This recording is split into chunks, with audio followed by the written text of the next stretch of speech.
चलो कोई क्वेश्चन है कि आगे बढ़ा जाए? आगे सब क्लियर? 8,000 करोड़, मतलब 8,000 करोड़ है वो कितने का वो होता है डॉलर का?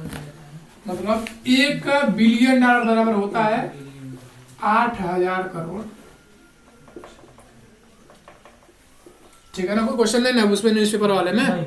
आगे बढ़ा जाए। अब हेडिंग डालो सब, लाइफ एजुकेशन। नहीं, क्वेश्चन पूछना था। हाँ क्वेश्चन पूछो सब।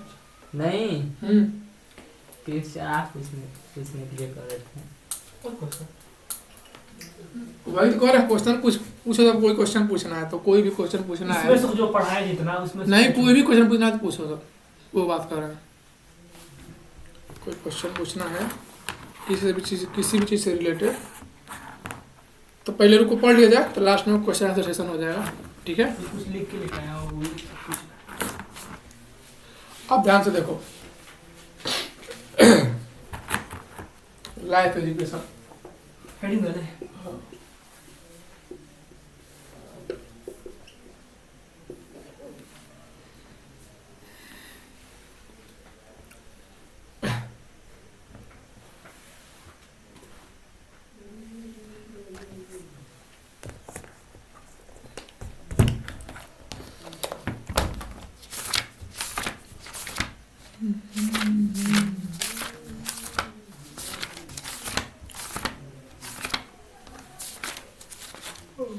चलो लाइफ एजुकेशन में डालो सब, श्लोक लिखो सब, श्लोक लिखो सब।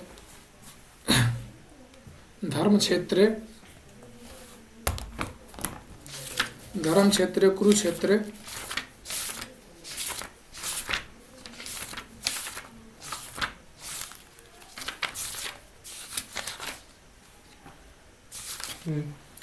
समवेता युसवा। हाँ संवेता युसवा। You you अदतो असोवा युसवा। देखो यू माँ लिखिएगा। युसवा। चलो अब बढ़िया। माम का पांडव का किम कुरोत संजय।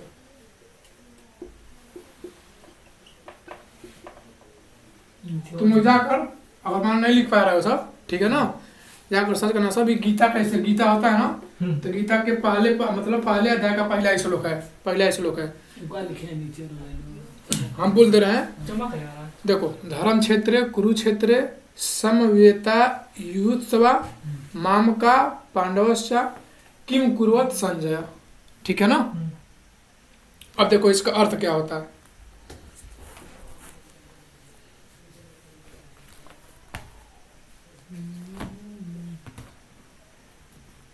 लास्ट में क्या लिखे? लास्ट किम कुर्वत संजय। समझ। और नहीं समझ आ रहा है बात तो जाकर मोबाइल में सर्च करना गीता अध्याय 1 श्लोक 1 मिल जाएगा, यही सेम टू सेम। ठीक है ना? लिख लो सब, गीता अध्याय 1 श्लोक 1।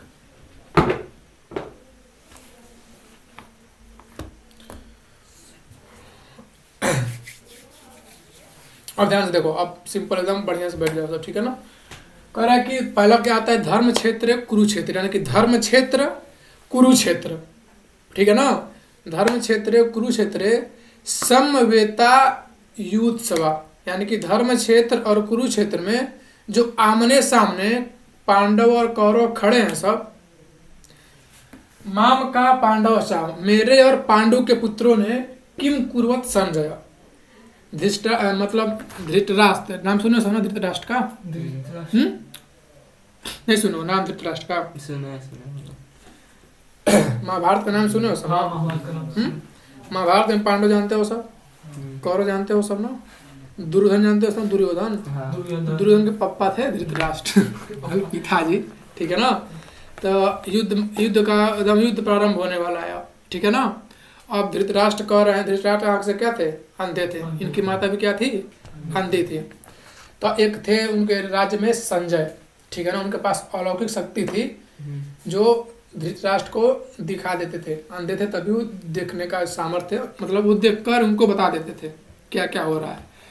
तो धृतराष्ट्र पूछ रहे हैं किससे, संजय से, कि हे संजय बताओ कि उस धर्म क्षेत्र कुरुक्षेत्र में मेरे और पांडव के पुत्रों ने क्या किया। यह है गीता का अध्याय पहला का श्लोक पहला, ठीक है ना, कि धर्म क्षेत्र कुरुक्षेत्र में उपस्थित मेरे और पांडव के पुत्रों ने क्या किया या क्या कर रहे हैं। पांडु 5 पांडव हैं। अच्छा जैसे देखो कौरव थे पांडव थे ना, पांडव के 5 पुत्र थे, ठीक। अब ध्यान से देखो, अब यहाँ पर धृतराष्ट्र क्या कह रहे हैं कि मेरे और पांडव के पुत्रों ने, जबकि धृतराष्ट्र मतलब जो दुर्योधन कौरव के पिता हैं और जो पांडव के पिता हैं, दोनों क्या हैं, भाई हैं, ठीक है ना। लेकिन वो क्या कह रहे हैं कि मेरे और पांडव के पुत्रों ने, मतलब पांडव को उनको अपने आप से क्या कर दिया, अलग कर दिया। जैसे मान लो तुम्हारे पापा के 2 भाई, मान के तुम्हारे पापा के 2 भाई हैं और तुम्हारे बड़ा पापा कह रहे हैं कि मेरे और तुम्हारे, तो तुमको बुरा नहीं लगेगा। उनको कहना चाहिए हमारे ना, हमारे कहते तो अलग फीलिंग होता है, और तुम्हारे कहते जैसे लगा रहा है कि अलग हो गए। तो वैसे ही कह रहे हैं कि मेरे और पांडव के पुत्रों ने क्या किया। उनको क्या कहना चाहिए, हमारे पुत्रों ने क्या, क्योंकि अब पांडव के पिता मर गए हैं, पिता जिंदा है, पांडव के पिता क्या हो गए, मर गए हैं। यानी कि उनकी जिम्मेदारी थी कि उनको मतलब उनके अपने भाई के पुत्र को अपने पुत्र के समान जानना, लेकिन वो क्या कर रहे हैं, मेरे और पांडव के पुत्रों में।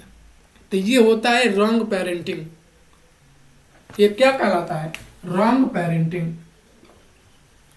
रॉन्ग पेरेंटिंग यानी कि जिस बच्चे के माता पिता क्या होते हैं, गलत होते हैं, मतलब बुद्धि नहीं होता है, ठीक है ना, वो अपने बच्चों को क्या कहते हैं, रॉन्ग पेरेंटिंग देते हैं, मतलब उनका पालन पोषण सही नहीं होता है। अगर दुर्योधन बर्बाद हुआ तो किसकी वजह से, अपने पिता के वजह से। समझा गया ना। तो अब पहले इस श्लोक से बहुत कुछ सीखने को मिलता है, बहुत कुछ, समझ आ गया ना। वैसे नहीं पढ़ना और जान के छोड़ दिए, आगे चले गए, ठीक है ना। तो इसमें सबसे देखने वाली जरूरी चीज क्या है कि धृतराष्ट्र समझ आ गया ना। धृतराष्ट्र सिंबल है, किसके सिंबल, रॉन्ग पेरेंटिंग के, मतलब गलत पालन पोषण के सबसे पहले उदाहरण वही है। समझ आ गया ना। जब दुर्योधन छोटा था तो पैसा मांगता था, पैसा राजा के मतलब जितने भी खजाने की चाबी दे देते थे, ठीक है ना। और उनसे ज्यादा गलती गांधारी की है, उनके माता की है, दुर्योधन के मतलब उनके पत्नी की है। मतलब धृतराष्ट्र तो जन्म से अंधा था, धृतराष्ट्र क्या थे, जन्म से अंधे थे, ठीक। लेकिन अब गांधारी अंधी नहीं थी। उनका जब शादी हुआ धृतराष्ट्र से, जब आई देखी मेरा पति अंधा है तो वो अंधा हो गई, कही कि जब मेरा पति नहीं देख रहा तो मैं देख कर क्या करूँगी। उनको क्या चाहिए कि अगर वो अंधे हैं तो कम से कम मैं देखूँ, मैं अच्छे से राज चलाऊँ। अब दोनों लोग अंधे हो जाएंगे तो कौन राज कैसे चलेगा। इसमें गलती किसकी है, माता की भी और पिता की भी। और जब माता पिता दोनों का आंख बंद है तो लड़का का आंख कैसे खुलेगा खुद सोचो। आंख तो है लेकिन वो होता है देखने का तरीका, सोचने का तरीका, समझने का तरीका वो नहीं था। तो अगर दुर्योधन बर्बाद हुआ तो किसकी वजह से, अपने माता पिता के रॉन्ग पेरेंटिंग की वजह से। समझाया ना। जब दुर्योधन बड़ा हुआ तो धृतराष्ट्र ने अपने बहुत सारे ऋषियों महर्षियों को बुलाया था, भविष्यवाणी कर मतलब ज्योतिषी पहले बहुत होते थे सब ना, बुलाया था कि मेरा पुत्र आगे बढ़कर क्या करेगा। तो पहले ही बुला दिए सब कि आगे बढ़कर युद्ध करवाएगा ही समझ आ गया ना। लेकिन तब भी उसको अपने पुत्र को लेकर इतना मोह था, तब भी वो चाहता था कि मेरा पुत्र ही राजा बनने। समझ आ गया ना। इसे कहते हैं अब जो जिसका दिमाग से नहीं रहा वो बहुत मोहित हो जाता है किसी भी चीज से। समझ आ गया ना। अब दुर्योधन अब उतना खतरनाक, उससे ज्यादा खतरनाक उसका लड़का दुर्योधन, ठीक है ना। उसके अंदर खूब कूट के भरी हुई थी दुष्टता। समझ आ गया ना। तो वो थे पहले उदाहरण किसके, रॉन्ग पेरेंटिंग के। समझ आ गया ना। यानी कि अगर मेरे माता पिता अंधे हैं तो मैं भी अंधा, मुझे भी अंधा नहीं होना है। समझ आ गया ना। मुझे उनसे आगे मतलब कम से कम वो अंधे तो मैं तो अंधा नहीं होऊंगा ना। समझ आ गया ना। तो ये चीज़ मिलता है किससे सीखने को। तो लिखो मतलब हमेशा कैसी रॉन्ग पेरेंटिंग को, मतलब कभी भी रॉन्ग पेरेंटिंग का अनुसरण नहीं करना है, मतलब गलत पालन पोषण का अनुसरण नहीं करना है। गीता को पहले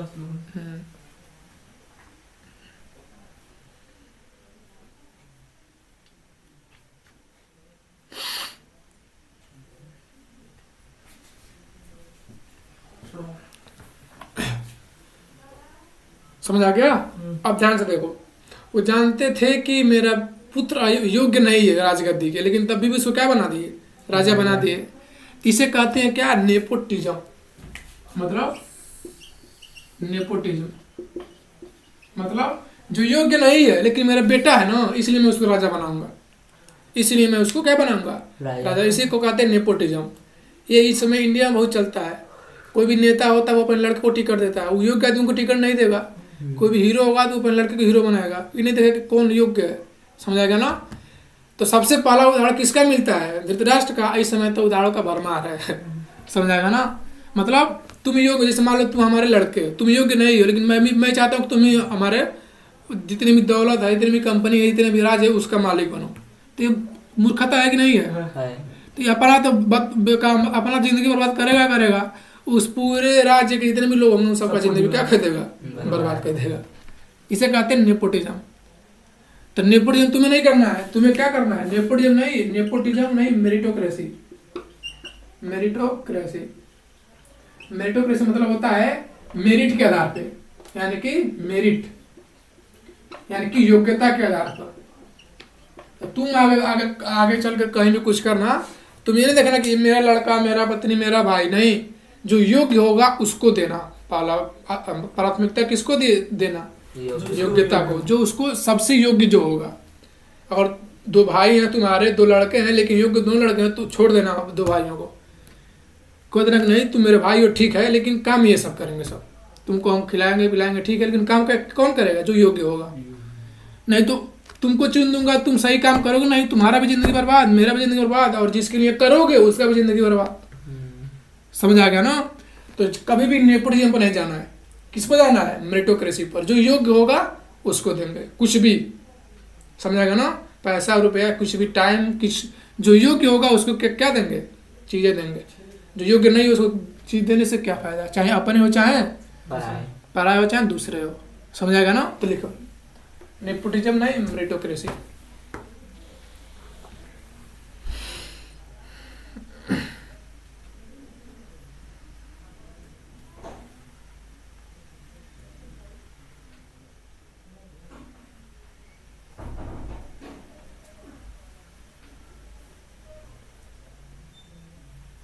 समझ आ गया ना? अब ध्यान से देखो, ये हो गया ना? अब अगर देखो,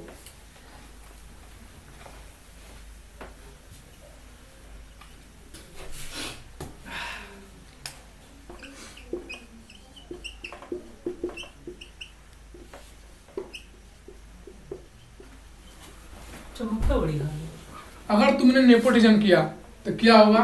तुम्हारा पहले खुद का हानि होगा, तुम्हारे प्राइड का हानि होगा, तुम्हारे कैरेक्टर का हानि होगा। समझ आएगा ना? अगर तुमने कहीं पर भी नेपोटिज्म किया, सबसे पहले तुम्हारा हानि होगा। तुम भले अभी तुमको नहीं लग रहा है कि नहीं मेरा कोई हानि नहीं हो रहा है, लेकिन तुम्हारा हानि होगा।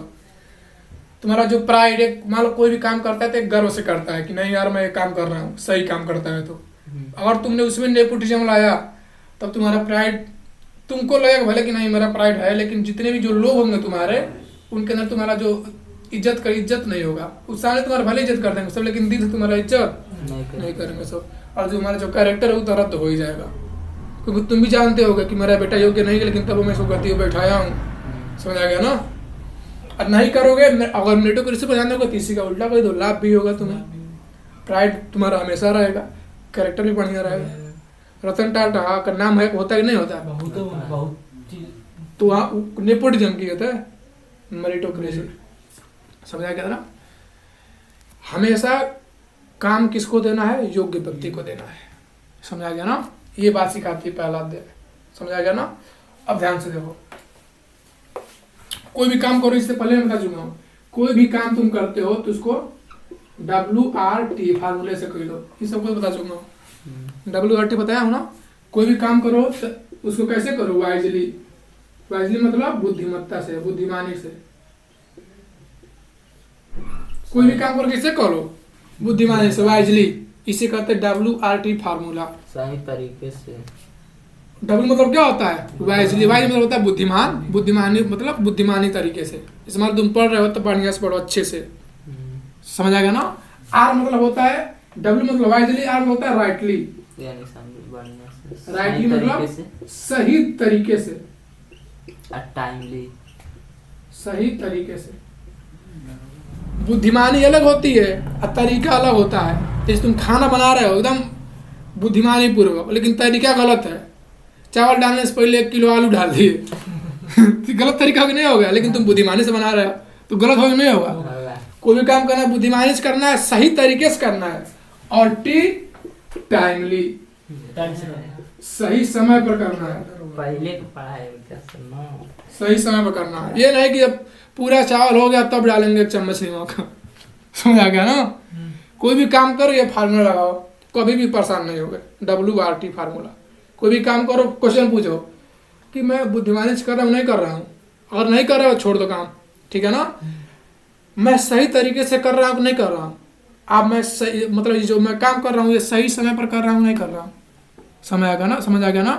तो कोई भी काम करते तो ये फार्मूला लगा लो, वाइजली, राइटली और टाइमली, समझ आ गया ना। कोई भी काम, खेलना होना कुछ भी, ये नहीं कि 12 बजे रात चलो क्रिकेट खेलने चला जाए 12 बजे रात को, सही टाइम है सही टाइम नहीं टाइम है, समझ आ गया ना। तुम क्रिकेट खेल रहे हो इतना पतला डंडा से, क्या पता बैट के खेल रहे हो, क्या पता छूट गया बैट किसी के जाके सर पे लग गया, समझ आएगा ना। सही तरीके से बुद्धिमानी से, समझ आएगा ना। इसे कहते हैं WRT फार्मूला। अगर नेपोटिज्म किए, ठीक है, अगर ये फार्मूला नहीं लगाए, WRT का फार्मूला नहीं लगाए, तो इंडिया में जितनी भी इंडिया पूरे विश्व में जितनी बड़ी बड़ी कंपनी होती है सब ना, बस वो 3 जनरेशन तक चलती हैं सब। जैसे मैं अगर हूँ, ऐसा मतलब लगभग ऐसा देखा जाता है, इस मान लो मैं हूँ, मैंने खूब अच्छा कंपनी बनाया तो मैं खूब अच्छे चलाऊँगा, ठीक है ना। मैं उसको बनाऊँगा, मेरा जो बेटा होगा वो चलाएगा बढ़िया से, और उसका जो बेटा का बेटा होगा वो उसको ख़त्म कर देगा। 3 जनरेशन तक कंपनी चलती है, उसके बाद से ख़त्म हो जाती है, अक्सर ऐसा देखा जाता है, समझ आ गया ना। ये सब मतलब रिसर्च है एक ठो, ठीक है। लेकिन जो योग्य होता है वो संभाल के रखता है, समझ आ गया ना। तो ये था गीता का पहला अध्याय। उससे ये सीखने को मिलता है कि सबसे मेन चीज़ क्या है, नेपोटिज्म नहीं, नेपोटिज्म और रंग पेरेंटिंग। अगर परेशानी आ रही है तो कोई और भी चुप है, तुम भी चुप नहीं रहो, तुम जो कर सकते हो कम से कम करो, समझ आ गया ना। ये था आज का लाइव एजुकेशन, समझ आया बात, ठीक है ना। कोई क्वेश्चन नहीं, पूछो सब जो पूछना है। और रिवीजन पे पूछना था कुछ। किस पर? कोई पिक्चर देखते तो पूरा पिक्चर रिलोड हो जाता है, कुछ याद ही नहीं होता है। अब बढ़िया से पूछो, हाँ बोलो। तो कोई पिक्चर देख रहे हैं, वो पिक्चर पूरा रिलोड हो जाएगा दिमाग में, अब कुछ पढ़ रहे तो रिलोड ही नहीं होगा। दिक्कत है यही तुम्हारा भाई, लोड हो जाता है, हो जाता है यार। पिक्चर भी नहीं देखता है। चलो अभी क्वेश्चन को भी लास्ट में लिया जाएगा, ठीक है ना, याद दिलाना, ठीक है। इस क्वेश्चन पे लास्ट में एक्शन हम लेंगे। समझ आ गया ना। इसमें कोई दिक्कत हो तो बताया जाए। पहला अध्याय से कैसे समझ आ गया ना। हाँ। कभी रंग परिणी का शिकार नहीं बनना है, कभी नेपोटिज्म नहीं करना है, ठीक है ना।